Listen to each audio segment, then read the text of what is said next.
Abra sua Bíblia, por gentileza, no livro de Romanos, no capítulo 8. E eu gostaria que nós pudéssemos ler juntos aí o verso 14. Romanos capítulo 8, verso 14. O texto diz assim: pois todos os que são guiados pelo Espírito de Deus são filhos de Deus. A primeira coisa que eu quero chamar a sua atenção é que a Bíblia fala de uma característica relacionada com os filhos de Deus. E essa característica é a liderança do Espírito Santo. É a oportunidade que eu e você temos de ser guiados por Ele. Essa palavra que foi traduzida aqui como guiados, ela no original significa literalmente guiar, conduzir. Mas um dos seus significados, que é apresentado pelos léxicos de uma forma ampliada, significa conduzir segurando com as mãos, levando desse modo ao destino final. Isso me faz lembrar uma experiência que eu tive ainda garoto. Eu me lembro quando completei os 7 anos de idade. Na época nós chamávamos aquilo da primeira série do ensino fundamental. Hoje seria o equivalente ao 2º ano na nova grade. Então eu estava mudando de escola. Tinha terminado o pré-primário em outro lugar e agora iria mudar de escola. A escola era mais longe. Na minha cabeça de criança era tipo uns 5 quilômetros. Quando adulto voltei a visitar o bairro onde me criei e eu fiz a medição pelo carro, dava 950 metros. Eu ficava pensando, quem encurtou 5 quilômetros? Mas aquilo na minha cabeça de criança era muito longe. Não era apenas longe, era um caminho, um lugar diferente, eram companhias e amizades diferentes. E quando chega o primeiro dia de ir para a escola, e naquela época as crianças se viravam, não eram os pais que levavam. Meu pai, vendo a minha apreensão, para não dizer meu medo, ele disse: hoje eu vou te levar e vou te ensinar o caminho. E ele me pegou pela mão dentro de casa. Ele não apenas me levou para fora na rua, ele andou aquele 1 quilômetro que parecia 5 comigo. Ele chega até a escola, ele não me deixou do lado de fora, ele entrou, ele descobriu qual sala eu estava matriculado, ele parou exatamente na fila que se formava na frente da sala, me deu todas as instruções. Eles vão cantar o hino nacional, naquela época se fazia isso. E quando terminar, aquela professora entrar por aquela porta e essa fila andar atrás dela, você entra junto e assunto resolvido. Cada vez que eu penso na ideia da liderança do Espírito Santo, eu não penso apenas numa experiência ou outra com o profético. Imagino alguém que desde o dia da nossa conversão nos toma pela mão e diz: vem comigo, eu vou te guiar até o seu destino final. Se há algo que eu e você devemos não apenas esperar no sentido de uma possibilidade, mas contar como sendo não apenas um fato, mas uma necessidade, é que nós precisamos da liderança do Espírito Santo. A verdade é que nós não podemos nada sem Ele. Jesus diz que é Ele quem convence do pecado, da justiça e do juízo. Ninguém se arrepende sem a ação do Espírito Santo. Ninguém nasce de novo sem a obra do Espírito Santo. Tito 3,5 fala do lavar, da regeneração do Espírito Santo. Mas a obra do Espírito Santo não se limita a nos conduzir ao arrependimento e novo nascimento. Depois disso, é Ele quem estará presente e vai nos conduzir, vai nos guiar a toda a verdade, disse Jesus. Quando em João 14, Jesus diz: eu não vou deixar vocês órfãos, eu estou saindo por um tempo, mas até que eu volte, eu não deixo vocês órfãos, vou enviar um Consolador. Essa percepção de João 14 me fez imaginar muitas vezes o Espírito Santo quase como uma espécie de estepe, de substituto do Jesus que não estaria presente. Mas é quase como se ele não estivesse bem à altura. Quando eu falo do estepe, é porque a maioria de nós, vou falar aí principalmente dos homens que gostam dos carros esportivos, que já botaram dinheiro em roda. Ninguém investe na roda do estepe.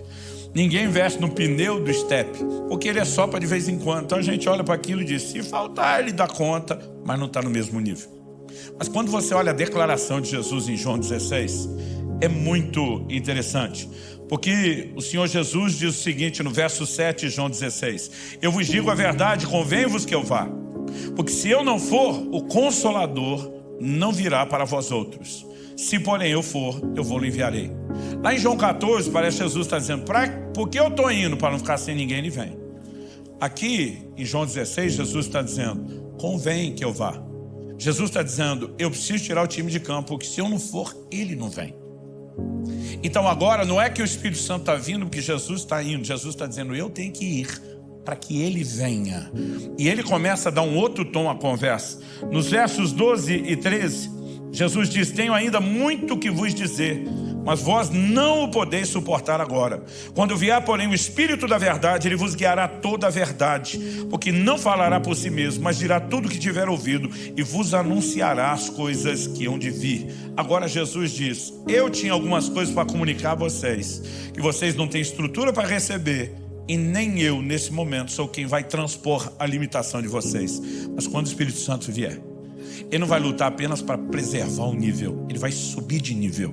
Ele vai trazer um nível de compreensão e entendimento que nem eu consegui colocar dentro de vocês. Nós não podemos diminuir a importância da obra do Espírito Santo. Em 2 Coríntios, no capítulo 3, a nova aliança é chamada de o ministério do Espírito. Porque tudo que vivemos do arrependimento, novo nascimento, toda a experiência de vida cristã é chamada a obra do Espírito Santo. A transformação do crente de glória em glória na imagem do Senhor é obra do Espírito Santo. Resumindo, não existe vida cristã sem a obra do Espírito Santo. E a Bíblia está nos mostrando que os filhos de Deus precisam da liderança do Espírito Santo. O problema é que nós temos mistificado demais o que é essa liderança. Alguns de nós não acreditamos ser possível, outros de nós acreditamos que alguns possam ter acesso, mas não todos, e muitas vezes nós não temos fé para viver aquilo que está à disposição de cada um de nós. Mas algo que eu e você precisamos ter certeza é que Deus não tem filhos prediletos. Em Romanos 2,11 a Bíblia diz que ele não faz acepção de pessoas. Ele não gosta mais de um do que do outro. Eu não aceito a ideia de Deus ter filho predileto, a menos seja eu. Aí dá para abrir uma exceção. Brincadeira à parte, quando eu penso nisso e olho para as Escrituras e vejo gente como o apóstolo Pedro, Atos capítulo 10, ele está orando no telhado enquanto preparam o almoço, e a Bíblia diz: e disse-lhe o Espírito Santo, alguns homens estão aí à porta e te procuram, vai com eles, nada duvidando. Como alguém pode ter um nível de informação tão clara, precisa como essa, que vai gerar resultados como os que geraram? A porta da salvação sendo aberta aos gentios na casa de Cornélio em Cesareia de Filipe. Depois nós vemos Paulo, por exemplo. Atos 16 diz que enquanto o apóstolo Paulo tentou ir para a Ásia, o Espírito do Senhor não o permitiu. A Bíblia diz que ele contorna tentando a Bitínia e o Espírito de Jesus não deu autorização para seguir. É ali que ele permanece quieto, orando, até que numa visão, um jovem da Macedônia aparecendo: passa a Macedônia e ajuda-nos. Esses homens viviam a liderança do Espírito Santo. Atos capítulo 13, a liderança da igreja de Antioquia, jejuando, buscando ao Senhor. A Bíblia diz: disse-lhes o Espírito Santo. Será que o privilégio de ouvir ou ter a liderança do Espírito Santo era apenas de alguns poucos homens separados, especiais, escolhidos para isso? Não, de forma alguma. Cada um de nós, os filhos de Deus, podemos viver a liderança do Espírito Santo. E essa é a hora que você tinha que ter dado um amém. Tipo, é para mim. Vamos dizer isso, João, diga, é para mim. Então, se os que são guiados pelo Espírito de Deus são filhos de Deus, nós precisamos entender que a Bíblia está disponibilizando isso aos filhos. Não é apenas um luxo, não é um acessório, é uma necessidade que todos nós temos de ser liderados pelo Espírito Santo. Eu nasci e cresci no lar cristão, fui apresentado a Cristo desde bem cedo, mas o que demorou, pelo menos digo demorou, comparado com as crianças, hoje são introduzidas na experiência bem mais cedo, meus filhos foram bem mais cedo, foi só aos 15 anos de idade que finalmente eu fui batizado no Espírito Santo. Eu nasci e cresci no contexto de uma igreja bem tradicional, quase que avessa às manifestações do Espírito Santo, e foi só depois dos 15 anos de idade que eu comecei a ter contato com os dons, com as manifestações do poder do Espírito Santo, e eu confesso que eu fiquei empolgado com aquilo que vi.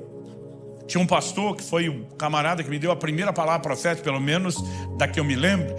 Meus pais dizem que quando eu era criança as pessoas profetizavam sobre meu ministério, mas eu não lembro.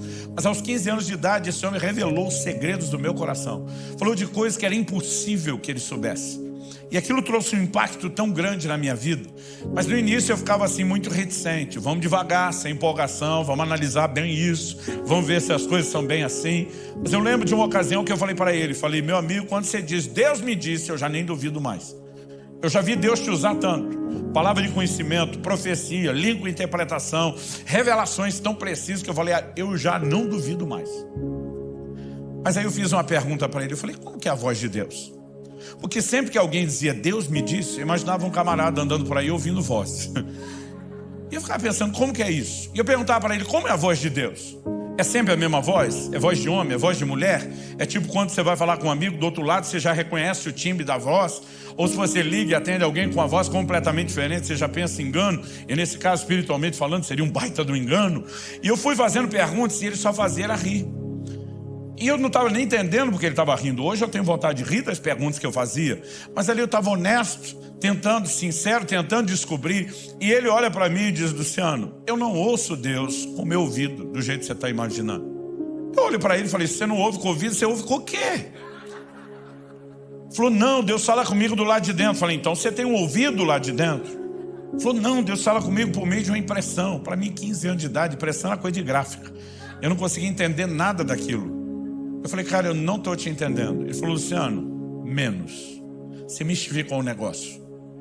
Menos. Imagina uma coisa simples dentro de você. Eu falei, simples como? Ele falou, parecida com um pensamento ou um sentimento. Quando ele falou aquilo, me ofendeu. Foi como se alguém viesse chutando todos os castelinhos de areia que eu tinha fantasiado sobre a liderança do Espírito Santo. E eu lembro que eu falei para ele, você está querendo dizer que é parecido com o pensamento e o sentimento? Ele falou, é algo interior. Eu falei, se é tão parecido com o pensamento e o sentimento, que garante que não é você pensando ou sentindo? Ele olhou para mim e falou, aquela palavra profética que eu te dei, era eu pensando ou sentindo? Eu falei, não, aquela foi boa pra caramba. Não tinha como ser você não tinha como pensar ou sentir aquelas coisas. Ele falou, Luciano, se você quer entrar nesse lugar, você precisa aprender a olhar para isso com simplicidade. E algo que eu aprendi desde o início da caminhada foi que quando falamos da ação do Espírito, da liderança do Espírito, dos dons do Espírito, os resultados podem até ser espetaculares, mas o processo é simples. E aqui nós temos uma grande chave. Naquele dia ele falou, se você não entender a liderança do Espírito Santo, você não vai muito longe nos dons. E quando eu comecei a correr esse Brasil, orar pelas pessoas, vamos orar por enchimento do Espírito, vamos pilhar o povo para receber os dons, buscar os dons, mover nos dons. Um dia o Espírito Santo falou comigo, ei, se você quer efetividade em levá-los a andar no meu poder, priorize ensinar como eles vivem a minha liderança e o relacionamento comigo. Porque esse é o ponto de partida. Então eu lembro que naquele dia, aquele pastor olhou para mim e falou, deixa eu tentar te ajudar a entender como Deus sabe. Ele olhou para mim e perguntou, você tem certeza da sua salvação? Eu falei, isso eu tenho. Ele falou, se você saísse pela porta da igreja agora e na rua, um caminhão, uma jamanta carregada te atropelar, se fizesse picadinho de você, ele foi bem dramático. Ele perguntou, você tem certeza que você está salvo? Eu falei, na hora. Ele falou, alguma vez Jesus já te apareceu? Dizendo, meu filho, eu mesmo te garanti com o meu sangue, tu está dentro. Eu falei, não, nunca vi Jesus. Ele falou, algum anjo te apareceu, te apresentando uma cópia do livro da vida, dizendo, está aqui no número de protocolo tal, apresenta na entrada. Eu falei, também não. Ele falou, você nunca viu anjo? Eu falei, nem anjo, nem o livro da vida. Ele falou, mas pelo menos você viu o céu? Te mostraram para onde você vai? Eu falei, não. Ele falou, então você nunca viu coisa nenhuma, não. Ele falou, pelo menos você ouviu uma voz de trombeta angelical, anunciando, chamando seu nome, dizendo que você é parte dos salvos? Eu falei, também não. Aí ele olhou para mim e falou, você nunca viu nem ouviu coisa nenhuma? Eu falei, não. Ele falou, como é que você sabe que você é salvo? Eu falei, eu sei, porque sei, porque sei. Se fosse hoje eu teria dito como é que eu sei, não sei, só sei que eu sei. Porque eu sabia que eu sabia que eu sabia. Eu só não sabia como é que eu sabia, mas que eu sabia, eu sabia. Eu só não sabia de onde vinha tanta sabeção ou sabimento. Mas eu sabia muito. E naquele dia ele falou assim, eu vou tentar te explicar pela Bíblia a fonte da sua sapiência, só para mostrar que eu aprendi a palavra certa. Não é sabeção nem sabimento. E ele me levou, nós lemos aí Romanos 8,14, ele me levou na sequência para Romanos 8,16, que vem assim, já como eu disse, na sequência, onde a Bíblia diz que o Espírito testifica com o nosso Espírito que nós somos filhos de Deus. Ele diz, como podemos saber que somos salvos, somos filhos de Deus? O Espírito testifica é sinônimo de testemunha, confirma com o nosso Espírito que nós somos filhos de Deus. Então ele disse, Luciano, essa certeza que você tem dentro de você, ela veio por uma visão? Não. Ela veio por uma voz audível espetacular? Não. Como ela vem? É um testemunho dentro de você. Nem você sabe de onde vem, mas uma convicção se apodera de você, a ponto de você bater o pé e dizer, eu sei porque sei, porque sei.